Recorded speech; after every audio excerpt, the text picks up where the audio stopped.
Hello, everyone, and welcome to English Pod. My name is Marco. My name is Catherine, and today we've got part 3 of an exciting series we've got for you at the elementary level. That's right. As you may remember, this is a series that we're studying all about a job interview. So in the first part, we just talked about the introduction.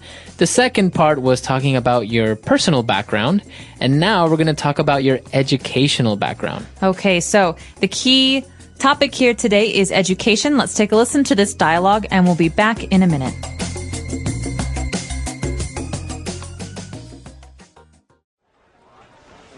Now, if I look here, I see that you completed a BA in English. Yes, that's right. After graduating from high school in New York, I attended York University in the UK. My major was English, and my minor was business. I completed my BA in 2004.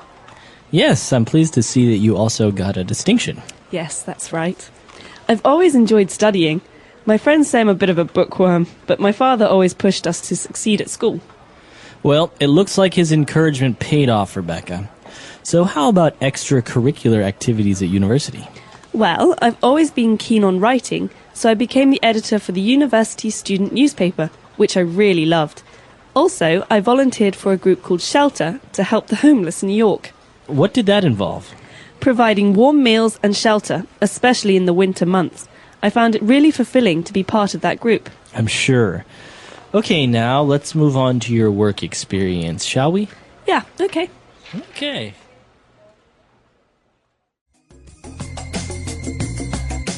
All right, we're back. So the girl was talking about her education, about her university, and she talked about some very interesting words. So why don't we take a look at those and language takeaway?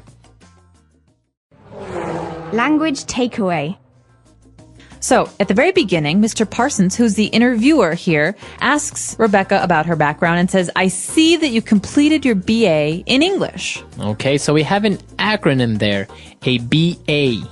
This stands for bachelor's, or usually a 4-year degree at the beginning of your university studies. That's right. So it's a type of degree, right? A BA is, as you say, your bachelor's degree, and it usually takes 4 years. That's right. You have a Bachelor of the Arts, BA, but you also have a Bachelor of Science, which is a BS.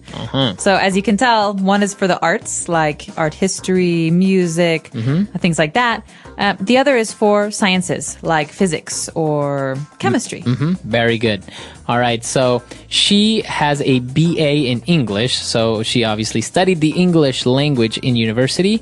Then she moved on to talk about her major and minor. That's right. So, as you know, a degree is not just a degree in the arts in general, but it usually has a focus or an area of focus. So, her area of focus, her major was English. This is the most important part of her studies. So many of her courses, most of her courses at university were in English. That's right, but she also has a minor in business studies. Okay, that means she also studied business and business studies. That's not as important as her English studies, but it was very much a part of her degree. So let's say that when she was studying in university, 70% of what she studied was related to her major, English. And maybe 30% was her minor, was business studies. That's right. And she goes on to talk about herself and her friends who describe her as a bookworm. This is a really nice adjective and very common in English. That's right. So if you are a bookworm or you describe yourself as a bookworm, it means that you like to study a lot. You like to read a lot of books. So bookworm is just like what you said, is someone who really likes to read, someone who's always reading, maybe someone who lives in the library. So that's why you call them a bookworm. They live in the library or they read a lot of books. All right, so that's the noun bookworm. Now moving on to other parts of university. When you're studying, you're not only studying English or sciences and things like that. Sometimes you also do other activities or other things.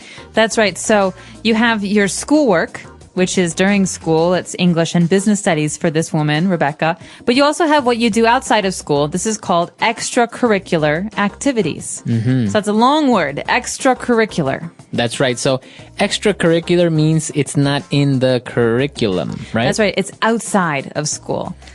So it's not really like a specific subject or something that's related to your studies. If you don't do extracurricular activities, it's okay, right? That's right. A lot of people don't do any extracurricular activities, but many people do. For example, writing for the school newspaper or playing soccer. Exactly. So those are extracurricular activities. Anything that you want to do in university apart from studying, playing soccer, writing, etc. And it's not just university. You can do these in high school as well. Okay, very good. So those are the words that we have picked out for you today. I think they're very specific to education. And I think we should go back, listen to the dialogue again, and we'll be back in a bit with Fluency Builder. Now, if I look here, I see that you completed a BA in English. Yes, that's right. After graduating from high school in New York, I attended York University in the UK. My major was English and my minor was business. I completed my BA in 2004. Yes, I'm pleased to see that you also got a distinction. Yes, that's right. I've always enjoyed studying. My friends say I'm a bit of a bookworm, but my father always pushed us to succeed at school. Well, it looks like his encouragement paid off, Rebecca. So how about extracurricular activities at university? Well, I've always been keen on writing, so I became the editor for the university student newspaper, which I really loved.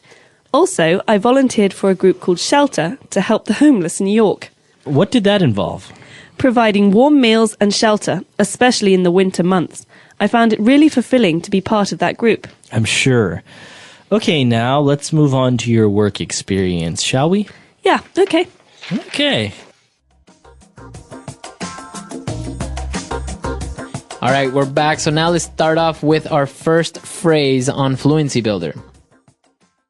Fluency Builder.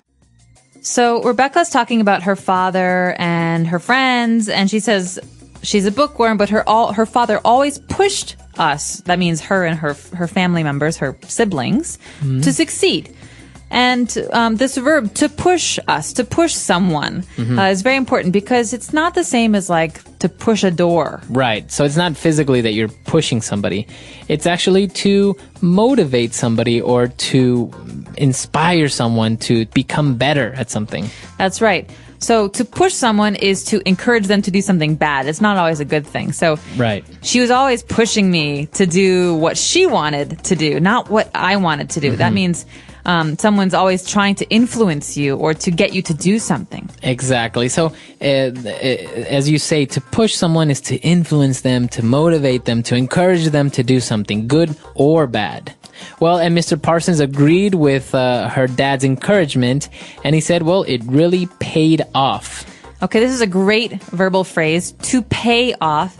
This means to have benefits. Okay, so all of your hard work really paid off. So you can see the results. You can see the positive results of your hard work. It paid off. You could even ask someone, all that hard work, did it pay off? Right. So that you're basically asking, was it worth it? Yeah. Okay, to pay off. And, well, when she was talking about extracurricular activities, she said she was always keen on writing. Now, I think this is more common among British people to say you're keen on something, but it basically means to like. So remember the phrase keen on. This is the preposition here, keen on. I'm keen on writing. So can you say that you are keen on someone? Yes, you can. That means you like someone, maybe romantically. Okay, so it's kind of, as Catherine said, a more of a British thing, but it's correct and you can use it in replacement of to like. I think it also sounds a little bit more formal. Instead of saying, well, I've always liked writing, if she says, well, I've always been keen on writing, I think it sounds nice. A little smarter. Yeah. All right. And our last word, it's actually an interesting word. It might be a little bit complicated to understand, but when she said that, volunteering was very fulfilling and to be part of a group. Okay, fulfilling sounds a lot like the word filling, but you shouldn't confuse these two because the meaning is very different, right? So something that is fulfilling makes you feel really good. You maybe you don't make money from it or you don't get a lot of praise from it, but it still makes you feel happy about life for yourself or something. So you get satisfaction. Now notice the pronunciation. You don't say fulfilling. No, you say fulfilling. Fulfilling. So the L there is kind of silent. Kind of optional. But Maybe you could ask someone, what do you find fulfilling in your life? Or you can ask, do you think your job is fulfilling? Yeah. Okay. So a lot of great words there, a lot of interesting things related to education and not so much. Why don't we go back and listen to the dialogue one last time?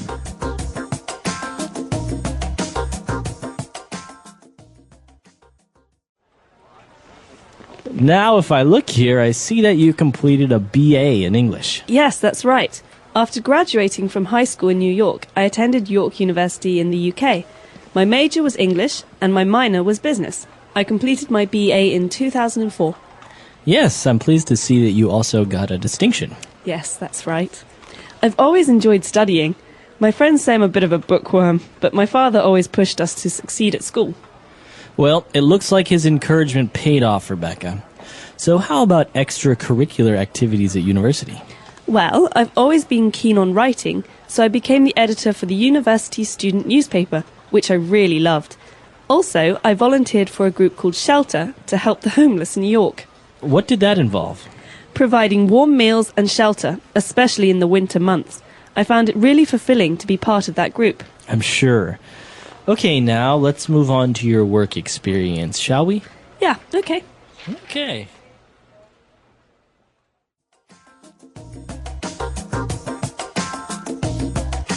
All right, so talking about going to university, I think they used a really specific verb there that's worth mentioning. She said, I attended York University in the UK. So to attend.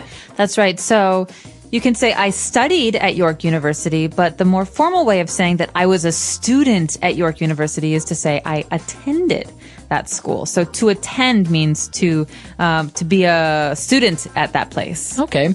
And what about you, Catherine? Did you participate in any extracurricular activities back in college? I did. I participated in a lot of extracurricular activities. I was in the orchestra at my university, and I played in a lot of musical groups.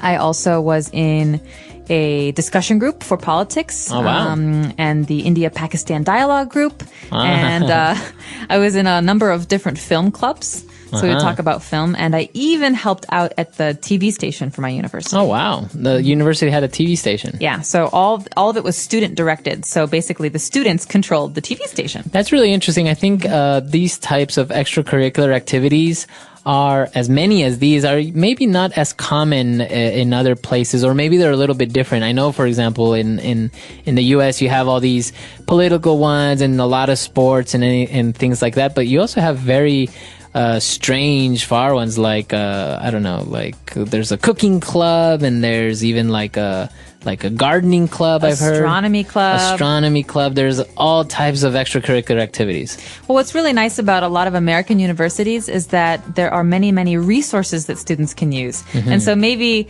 the reason there's a cooking club is because there are massive kitchens that the students can use to cook food and experiment, and even teachers and professors sometimes come to help.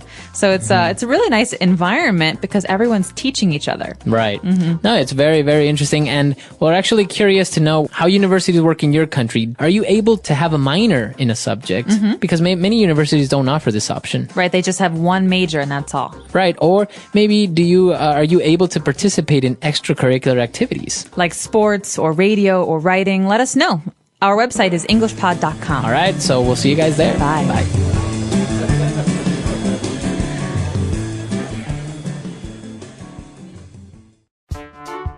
The English Pod Audio Review. Listen to the meaning, then say the vocabulary word. Bachelor of Arts. BA. The main subject studied in a college. Major. A second subject studied in college. Minor. Excellence. Distinction. A person who likes reading and studying. Bookworm. To affect positively. Pay off. Extra activities. Extracurricular. Willing or eager to do something. Keen on. Want to do something without being forced or pay. Volunteer. Contain. Involve. Full of happiness and satisfaction. Fulfilling. To encourage or persuade someone to do something. Push. Let's try that faster. Willing or eager to do something. Keen on. Want to do something without being forced or pay. Volunteer. A second subject studied in college. Minor. Full of happiness and satisfaction. Fulfilling. Extra activities. Extracurricular. To affect positively. Pay off. Bachelor of Arts. BA. Contain. Involve. Excellence. Distinction. A person who likes reading and studying. Bookworm. To encourage or persuade someone to do something. Push. The main subject studied in a college. Major. Now say the word and hear it in a sentence. Major.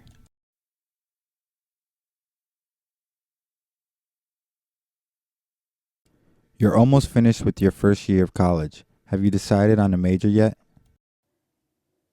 Major.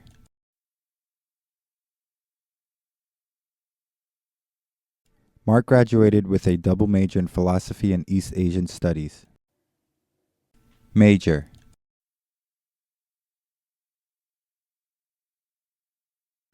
I attended the University of Washington where I majored in economics. Distinction.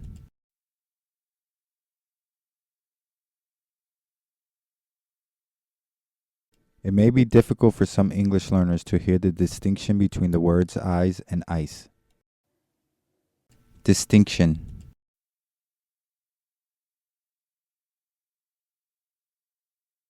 Only the best of the best students at British universities receive distinction. Distinction.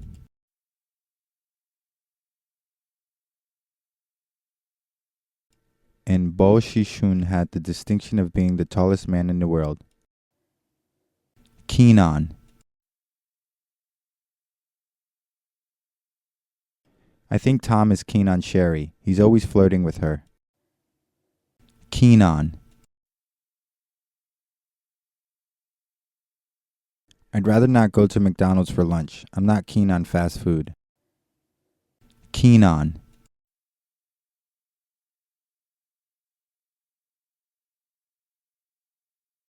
My boss is really keen on golf these days, so we bought him monogrammed golf balls as a gift. Pay off.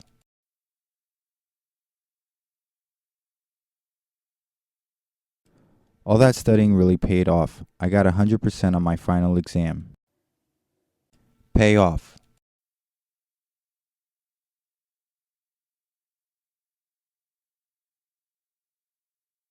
My daughter doesn't like going to violin lessons 3 times a week, but I tell her that all this practice will pay off someday. Pay off.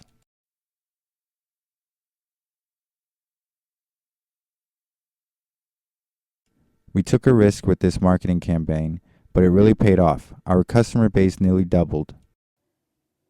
Extracurricular.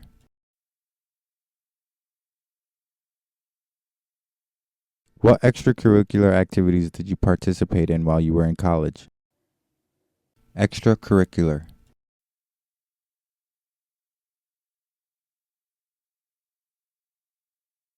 Many students in Asian countries have to study so much they have no time for extracurricular activities. Extracurricular. I'm a happily married man with no extracurricular relationships.